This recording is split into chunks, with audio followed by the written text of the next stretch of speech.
sandwiches, ice cream, coffee and snacks, and many other pleasing treats.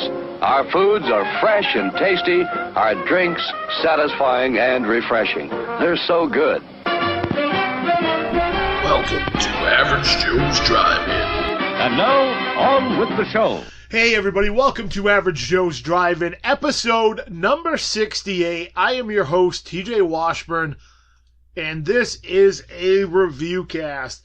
Got a bunch of movies to talk about today, mostly DVD and Blu-ray, with a few films from Amazon Prime and Netflix. Kind of an interesting cross-section of films that I'm reviewing today. A lot of fun. So let's get right into it with one I have been waiting to see and didn't get a chance to see in the theater, and that is 2018's Black Panther. I have seen gods fly. I've seen men build weapons that I couldn't even imagine. I've seen aliens drop from the sky. Yeah. But I have never seen anything like this. How much more are you hiding? Hold up. Let's go.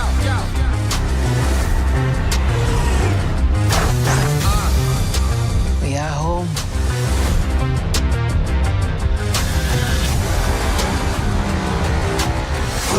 My son, it is your time. Show me my respect and bow down. You get to decide what kind of king you are going to be. Don't freeze. I never freeze.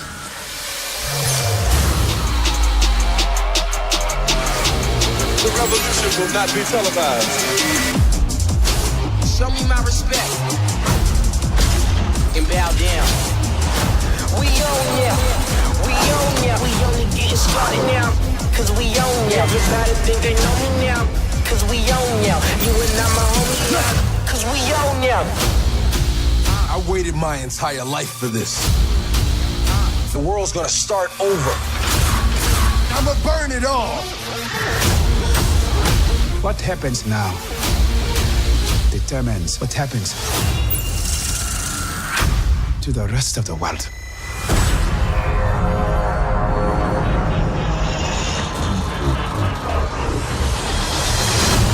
You will not be able to stay home, brother. You will not be able to plug in, turn on, and cop out. Wakanda forever! The revolution will not be televised. Let's have some fun.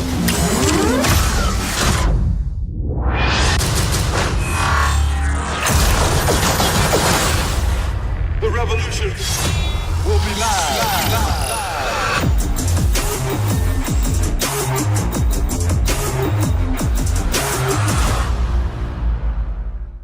The film was directed by Ryan Coogler, has a 134-minute runtime, rated PG-13, stars Chadwick Boseman, Michael B. Jordan, and Lupita Nyong'o. I watched this on Blu-ray. Synopsis. After the death of his father, T'Challa returns home to the African nation of Wakanda to take his rightful place as king.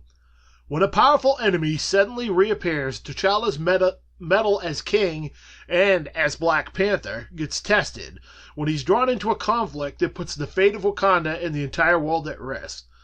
Faced with treachery and danger, the young king must rally his allies and release the full power of Black Panther to defeat his foes and secure the safety of his people. I've heard nothing but rave reviews about this, but at this point, I've kind of lost my desire to go and see most Marvel Cinematic Universe movies in the theater. There are random ones here and there I'll go see, but the majority I'll probably miss out on. So I've been waiting for this to hit home media so I can rent it. I thought this was a great entry into the MCU. It was full of some kick-ass battle scenes. The film itself looks great, and overall it didn't dawdle too much and waste any time. It moves along at a good clip, so I was never bored. I like the fact this wasn't the same old settings we've gotten accustomed to, much like Guardians of the Galaxy and The Last Thor. These films were something outside the normal sandbox. They felt slightly grander in scale and not just a rehash of the same old things. Of course, there are some standard Marvel tropes in there, but that's to be expected. You know, that happens with pretty much every origin film. You get some standard tropes in there, but hey. The cast was great and gave solid performances all the way around. Wakanda in itself was very interesting. In fact, that's one thing I wish we'd seen more of in the film. The technological marvel that it was would have been something else to get a better perspective of. Another thing I liked about this was the exceptional beauty of the color schemes, which was very vibrant and rich. That alone helped the film give off a bit of a different vibe than some of the other MCU films. While I don't think this was the best entry into the MCU, I would say it's probably in my top 5. One I will most certainly be adding to my collection at some point. My rating was an 8 out of 10. The average IMDb rating is a 7.6 out of 10. Up next, 2016's Swiss Army Man.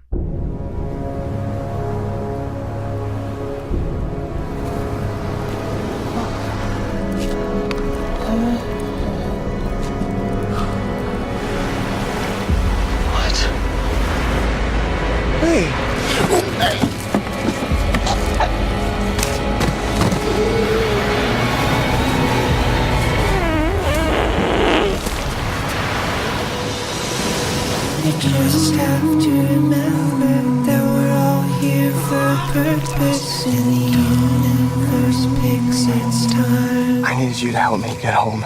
Okay, buddy? Okay, buddy.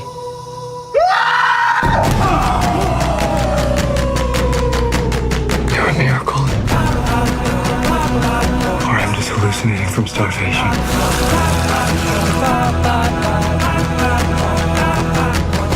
You're special. I'm special.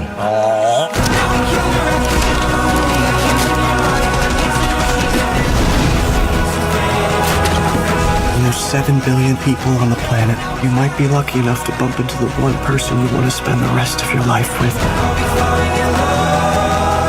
Oh my God. So this is the life I've forgotten. This is just the beginning.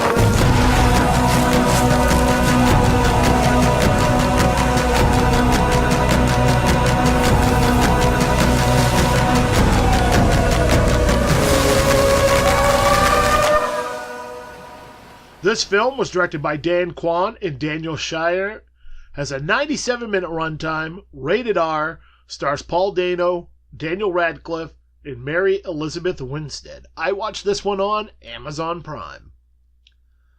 Synopsis. Being stranded on a desert island leaves young Hank bored, lonely, and without hope. As a rope hangs around his neck, Hank prepares to end it all, until he suddenly spots a man lying by the shore. Unfortunately, he's dead and quite flatulent. Using the gassy body to his advantage, Hank miraculously makes it back to the mainland. However, he now finds himself lost in the wilderness and dragging the talking corpse named Manny along for the adventure. I've had this in my queue on Amazon Prime since I first got it about a year ago.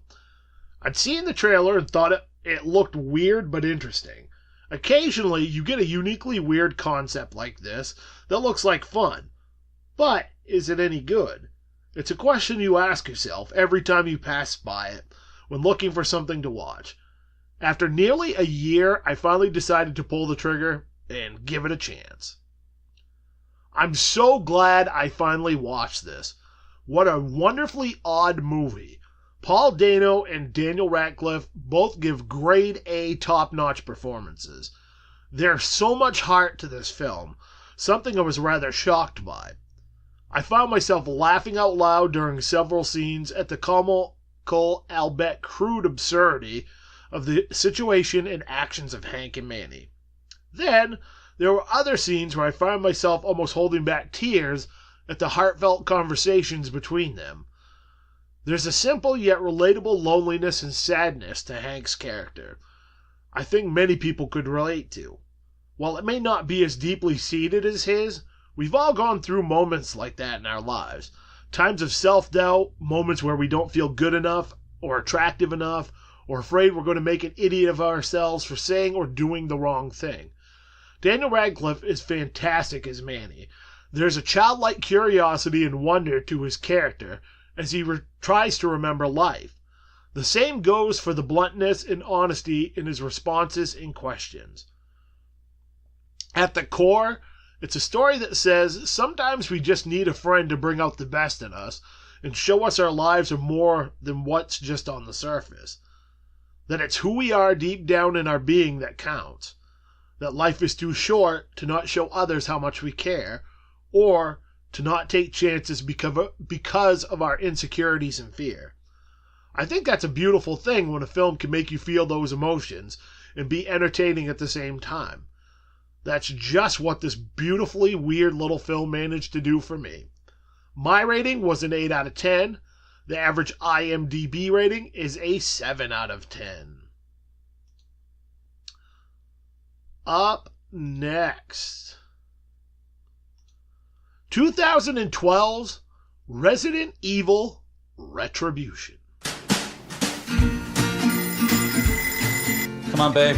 Rise and shine. Let's get that beautiful ass out of bed. You want cereal? What's a tiger? Please get a room. Sorry.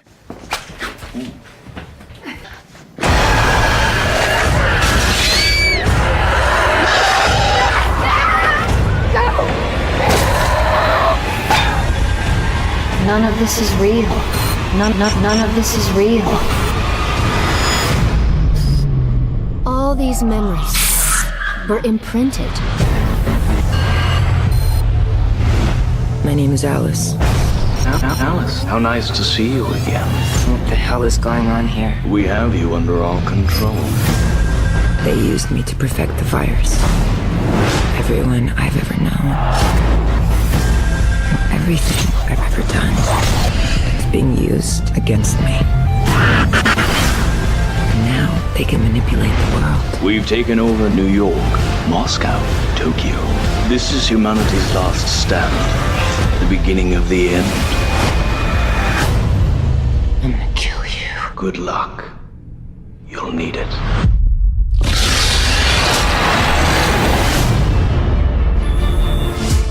Umbrella's more powerful than ever. And we're the only ones who can stop them.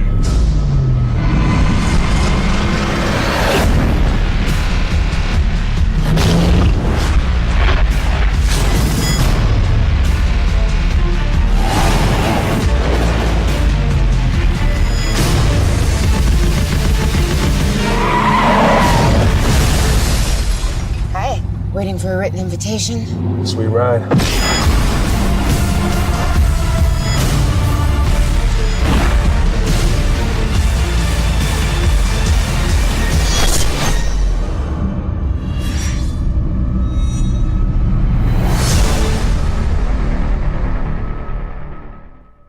The film was directed by Paul W.S. Anderson, has a runtime of 95 minutes, rated R, stars Mila Jovovich, Sienna Gulroy, and Michelle Rodriguez. I watched this one on Blu-ray. Synopsis.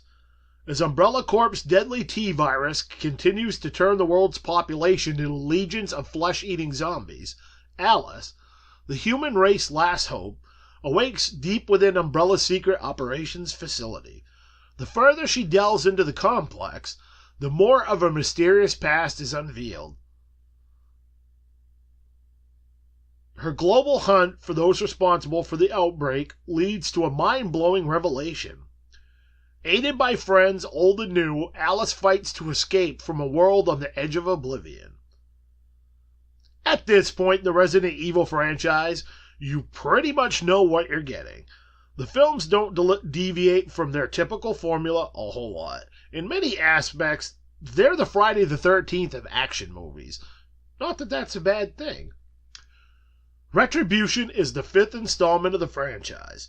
We see Alice awake in a secret Umbrella facility after a quick recap of who she is and what's been going on up until this point. This one, maybe more so than other films in the series, gets right into the meat and potatoes of the story rather quickly. They don't waste a lot of time, and at this point in the franchise, I'm okay with that. There are some fun Matrix-style fight sequences, lots of action and explosions. The effects are decent for the most part. For what this film is, it works fine. The acting's middle of the road. I don't expect Oscar-caliber performances anyway. In a lot of ways, these films are akin to the action films of the 80s, just with a more modern twist. They're cheesy, over-the-top fun. A good short sort of shut-your-brain-off type of thing. It was cool to see the return of some of the characters from previous installments in the franchise. How and why they make an appearance was a nice twist on things. I will give the film that much. If you're a fan of the first 4 films in the franchise, this one's worth checking out. If you're not a fan, don't bother. It's just more of the same. My rating was a 5.5 out of 10.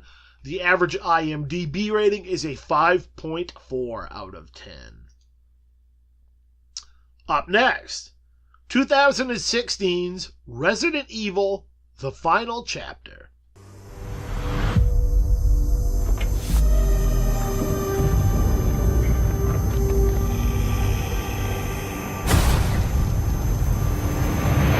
I can't remember much before all this started. Sometimes I feel like this has been my whole life. Running. Killing.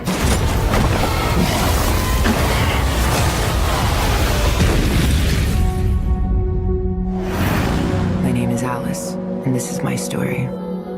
The end of my story. 10 years ago in Raccoon City, there was an outbreak. It spread across the world within days. One way or another, our world is coming to an end. The question is, will we end with it?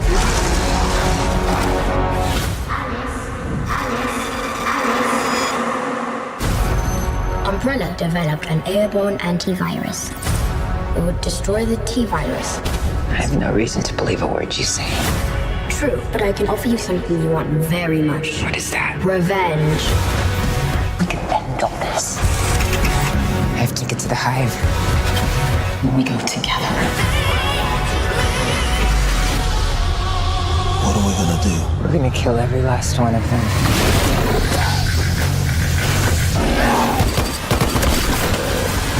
Grab some gear. This is what I do.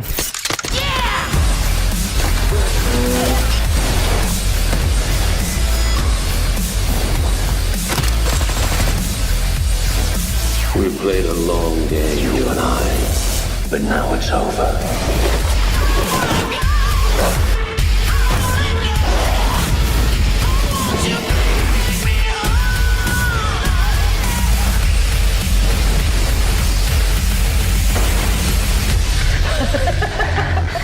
Is that all you got? Because if it is, I'm gonna have to kill you.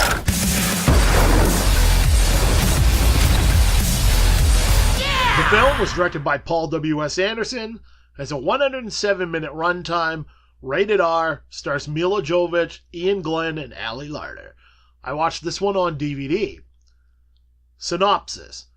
The T-virus unleashed by the evil Umbrella Corp has spread to every corner of the globe, infesting the planet with zombies, demons, and monsters.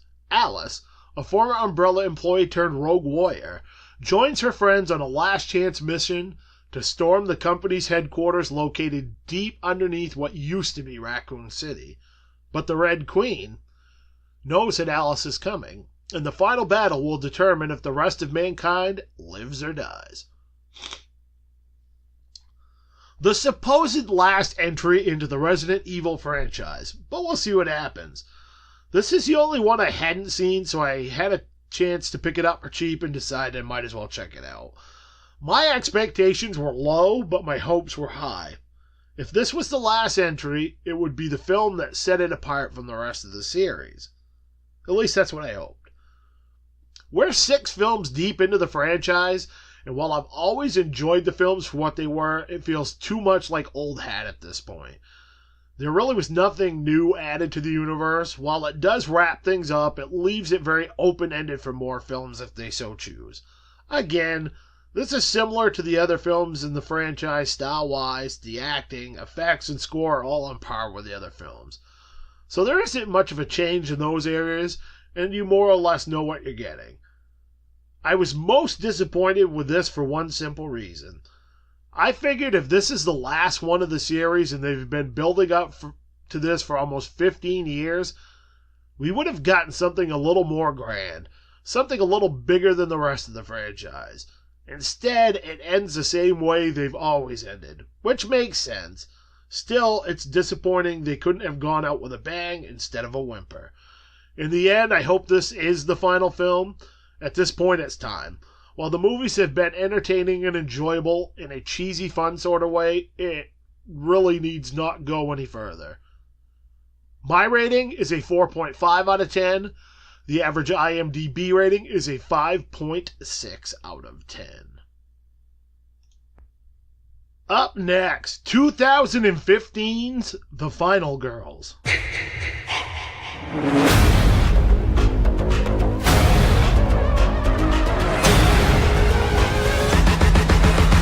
Camp Bloodbath is the granddaddy of all campsite slasher films. Max's mom plays Nancy, this shy girl next door. Nice legs. What time they open? It's cool you get to remember your mom this way. At least I get to see her on the anniversary of her death, even if she is being chased by a psycho.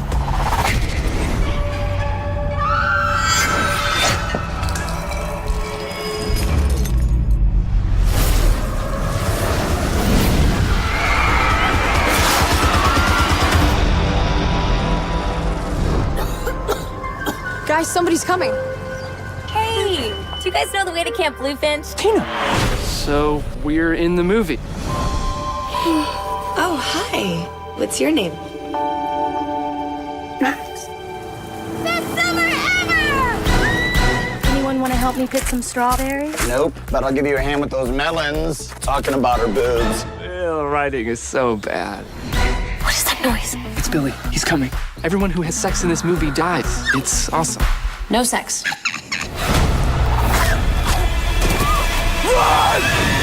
Wait. Selfie time. Dude! How do we get out of here? Movies like this end when the final girl kills the bad guy and the credits roll. That's Paula. That's the final girl. We just have to stay with her till the end of the movie.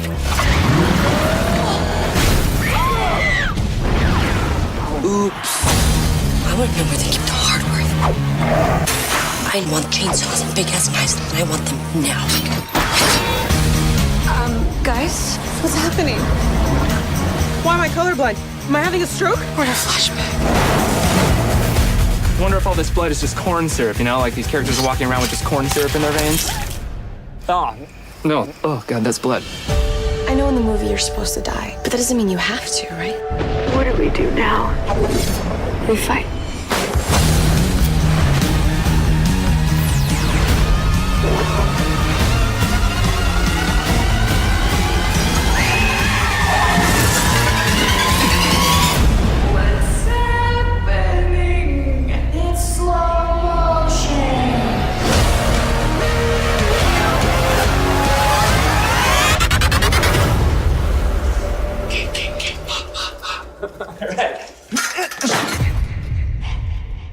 The film was directed by Todd Strauss-Schulson, has an 88-minute runtime, rated PG-13, stars Tasha Farmiga, Malin Ackerman, and Adam Devine.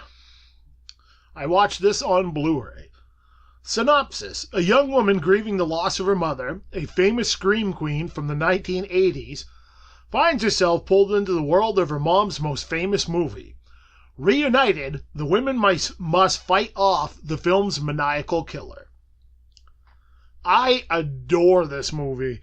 I've watched it half a dozen times since it was released, and I'm not even remotely bored of it yet.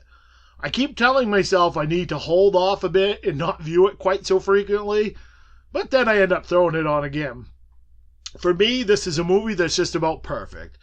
There's a good blend of comedy, drama, and it's full of surprises. It's a horror movie at heart, but not in a serious way. I love the concept and execution behind it.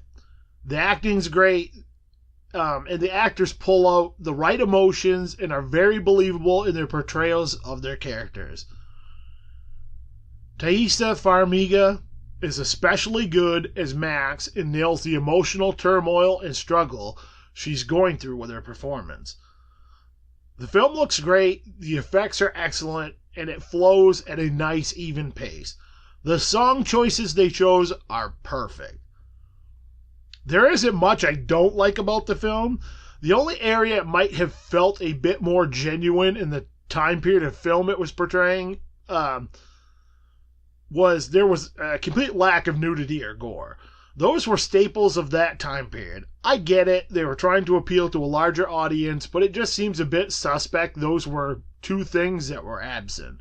No, it doesn't have to be there to make the film work, but it's also a huge part of that era. Other than that, the film pushes all the right buttons. This currently sits at number 18 on my all-time favorite horror movies list. While it's not a true horror film, it has enough elements that qualified as such. A pseudo-horror, if you will. If you love 80s slasher fare or horror in general from that decade, this one's worth checking out. My rating for this is an 8.5 out of 10. The average IMDb rating is a 6.6 out of 10. Up next, 2014's Zombeavers. Here we are. Home sweet home. Woo! Make it rain, bitches. What is that? Looks like a beaver dam. Let's go take a look. You girls from out of town? We're staying over there in my cousin's place. We were looking for beavers. Well, hell, ain't we all? Well, I've had enough excitement for one day. What was that?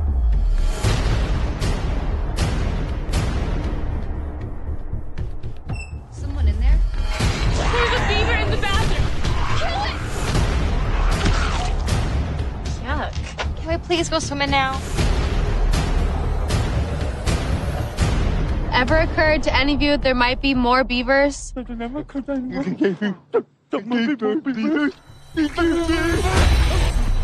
fuck? Is that blood? Oh, shit! Never seen a real beaver before close. Well, maybe you should try going down on me once in a while, Bub. We cannot turn against each other right now. That is exactly what the beavers would want.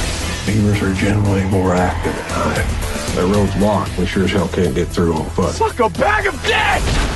Oh, there's no way I'm jumping up for this.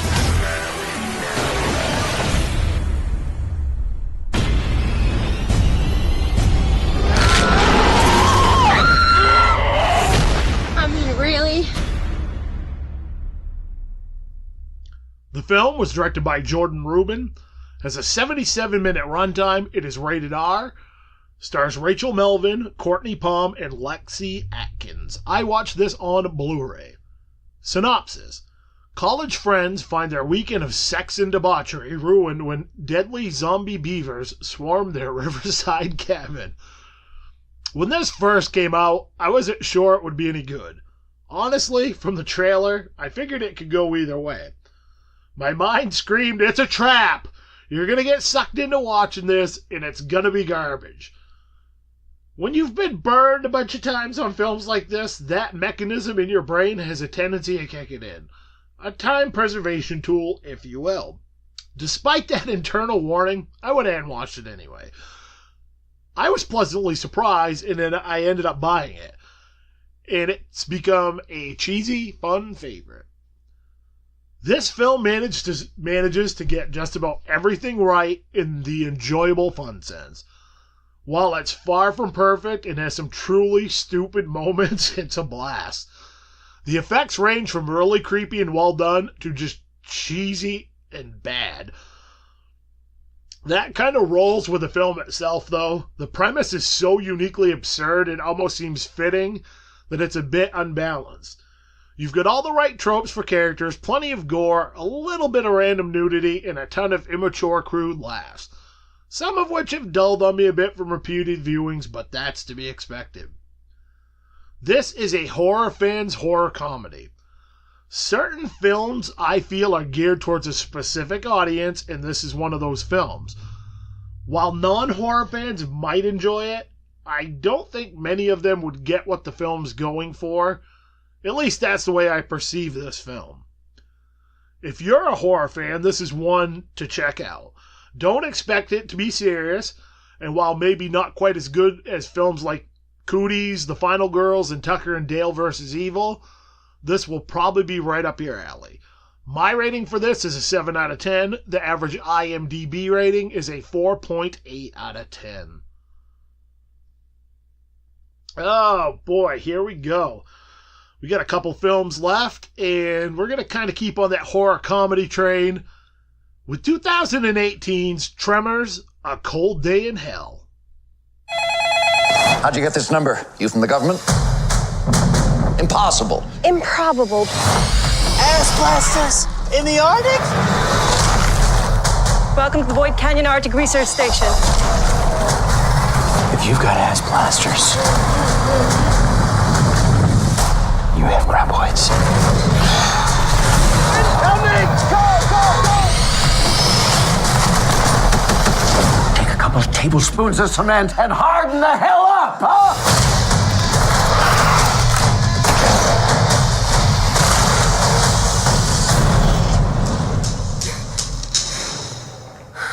The film was directed by Don Michael Paul, has a 98-minute runtime, rated PG-13, stars Michael Gross, Jamie Kennedy, Tanya Van Grain, and Jamie Lee Money. Format, watch this one on Netflix. Synopsis. Burt Gummer suspects that giant worms are being utilized as weapons at a research facility in Canada. He soon finds himself in a race against time to create an antidote from one of the creature's venom to save his own life. This one seemed to just fall out of the sky all of a sudden. I think I may have heard something about it a while back, but it never really stuck. So it was a nice surprise when it dropped. As a fan of the Tremors franchise, I was excited to watch it. They're usually, at the very least, entertaining. I like the fact that after 6 films, they're at least attempting to do something a little different. Honestly, it doesn't change the dynamics or what I enjoy about them. I think Jamie Kennedy and Michael Gross actually have a good chemistry. While it's not on the Fred Ward, Kevin Bacon level, there's a good rapport between them that manages to be highly entertaining. One of the only things I felt maybe lacking over some of the other films was the production value. While it doesn't look horrible, it does look cheaper. The creatures don't look quite as fleshed out and at times a bit too CGI. But for me, that wasn't so bad it ruined it. Also, a few of the supporting characters, mainly the quote-unquote bad guys, were pretty wooden and really didn't add much to the overall story. They do, however, lead to a few comical moments of dialogue. You more or less know what you're getting with these movies at this, at this point. If you've never seen any of them, I would go back and start with the first one and work your way through. That's still the pinnacle of the series, followed closely by the second. They're goofy, schlocky fun. Something that's always made me gravitate to the films is they seem to know what they are.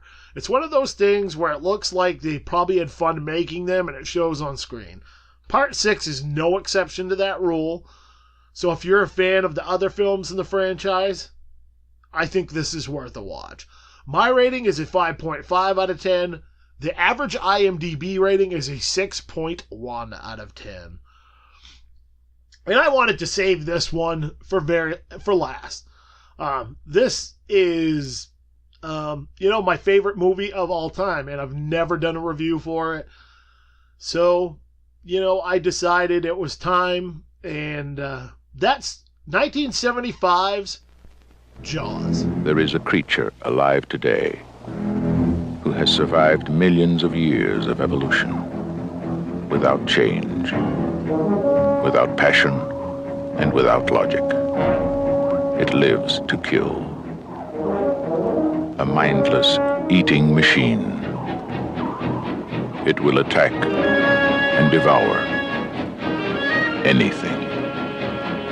It is as if God created the devil and gave him jaws.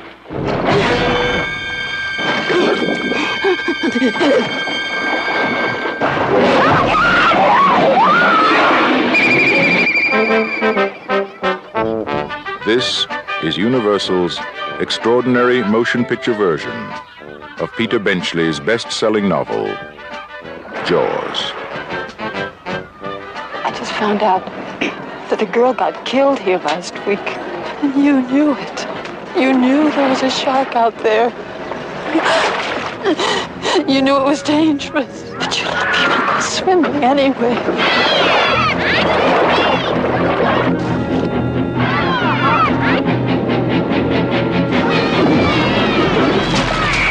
you see that?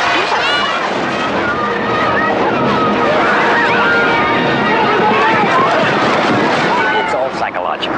You yell barracuda. Everybody says, huh? What? You yell shark. We've got a panic on our hands on the 4th of July. Is it true that most people get attacked by sharks in 3 feet of water, about 10 feet from the beach? Yeah. What we are dealing with here is a perfect engine, an eating machine. We're not only going to have to close the beach, we're going to have to hire somebody to kill the shark. Bad fish. But I'll catch him and kill him. Did you hear your father? Out of the water now! This shark, swallow you whole. You're gonna need a bigger boat. That's a 20-footer. 25. 3 tons of them. Hurry up, he's coming straight for us. Don't screw it up now. Don't wait for me. Now! Shoot!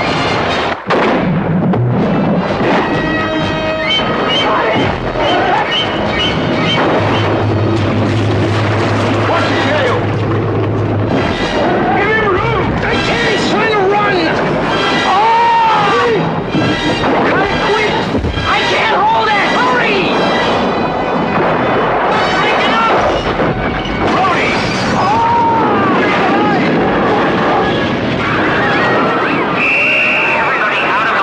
None of man's fantasies of evil can compare with the reality of Jaws. Roy Scheider, Robert Shaw, Richard Dreyfuss, Jaws. See it before you go swimming. The film was directed by Steven Spielberg, has a 124-minute runtime, rated PG, stars Roy Scheider, Robert Shaw, and Richard Dreyfuss. I watched this on Blu-ray. Synopsis. When a young woman is killed by a shark while skinny dipping near the New England tourist town of Amity Island, Police Chief Martin Brody wants to close the beaches, but Mayor Larry Vaughn overrules him, fearing that the loss of tourist revenue will cripple the town. Ichthyologist Matt Hooper and grizzled ship Captain Quint offer to help Brody capture the killer beast, and the trio engages in an epic battle of man versus nature. Few movies have ever had a lasting impact on me like Jaws. Like many kids of the late 70s and early 80s, I saw this when I was way too young. It instilled the fear of the water in me for several years. My parents' camp was on a freshwater lake, and I still thought that sharks would get me. Looking back, it was irrational, but at the same time, it was what etched that movie into my brain forever. For people like myself who are movie lovers, there are a handful of movies you can call up in your memory that made you a movie fanatic. That goes for films in general, or just a certain genre of film. For me, Jaws, along with Star Wars, Red Dawn, and Night of the Living Dead 1990, are among those films. I've been anxious about actually writing a review of this film because this is my favorite film of all time. And it has solidified its place there, and I highly doubt another film will ever usurp it. So, I decided I'm not really going to so much review this as pen my love letter to it. So, just a heads up, if you've never seen Jaws, warning, there are spoilers ahead. From the opening beats of the theme song, you feel like something big is about to happen. There's something about those simple notes that send a sense of dread racing through your mind. They're dark and ominous. Each bar resonates as they slowly linger and build. Before anything happens, we cut to a beach and a group of young people enjoying themselves around a fire. What transpires over the next 5 minutes is near perfection. It sets the mood for the rest of the film, and we begin our journey. The small island of Amity finds itself locked in an unseen battle with a large great white shark lurking off its shores. As the body count rises, and despite warnings from oceanographer Matt Hooper, the mayor chooses to ignore the warnings until finally an attack happens in plain sight. Chief Martin Brody's son is traumatized, and the mayor's finally forced to take action. The whole plot up until this point does a fantastic job of portraying how sometimes small towns can't look beyond the immediate picture. How the failure to grasp onto the grander scheme of things often leads to its own undoing. Coming from a small town myself, it's a common occurrence you see happen again and again. People fail to look ahead and make poor choices based on the past or out of pure ignorance. What the film does well is not dehumanize their actions. They aren't doing it out of malice or spite. They're doing it because they truly think they're looking out for the best interests of the town. For the most part, they're good people who make poor choices. Those choices end up directly or indirectly leading to the death of others. The ignore it and it will go away attitude ends up doing the opposite of what they intended. I've read the book by Peter Benchley a few times. While it's been a long time since I last read it, I feel like they actually got those aspects of small town life a little better in the film. Don't get me wrong, it's an amazing novel, but I feel like the film version is one of those rare cases where the film's actually better than the book. Now that Brody has permission to go after the shark, he hires Quint, an ornery, tough-as-nails sea captain who lives up to the shipmaster stereotype we've all come to know. I know he's what I think of when I hear those terms. His instant disdain for Matt Hooper is apparent, and one of the best dynamics of the entire film comes into play. There's an obvious dislike between the two characters that seems genuine. While they don't like each other, there's a moment in the film over drinks where they start discussing scars and where they got them. A bond and respect is gained, even if they don't care for each other's company. That leads to one of the greatest moments in monologues in film history. Quint begins to tell the tale of his time on the USS Indianapolis. Robert Shaw's delivery is hypnotic and eerie. Despite the dozens of times I've watched the film, it still gets my full attention and gives me goosebumps every time I hear it. From there, we're led on an epic battle between man and fish that ends with one of the most quotable lines ever delivered by Roy Scheider. "Smile, you son of a bitch." For me, Jaws is perfection. And perfection is a loose term I hate to throw around because nothing is truly perfect. The cinematography is beautiful, the characters and dialogue are memorable, the effects still hold up well, and the music is about as spot on as it gets. It's a cocktail with all the right ingredients mixed together to form the greatest drink you've ever had. Like any film, you can nitpick it until you're blue in the face. There are a few continuity issues here and there, but to me that's a minor issue. They don't hurt my enjoyment of the film. This film is slightly older than I am, and in a lot of ways I feel like the film is an old friend. One I only see once a year or so, but when we do get together, it's assured we're going to pick right up where we left off and have a damn good time. If you love the film like I do, I highly recommend you pick up the 40th Anniversary Edition Blu-ray. There are hours of amazing behind-the-scenes, interviews, documentaries, and clips about the film and the effect it had on people and still does today. There's also a segment that touches upon how the film in many ways vilified and caused harms to sharks when it came out, but has in recent years done the opposite. It has led people to be more aware of these magnificent creatures and understanding them better. It's helped lend a hand in the way to conservation and better protection of the species. I know for me, it's led to a lifelong fascination, admiration, and respect for the mighty denizens of the deep, something I may have not had otherwise. My rating is a 10 out of 10. The average IMDb rating is an 8 out of 10. And that is going to wrap up this review cast of Average Joe's Drive-In.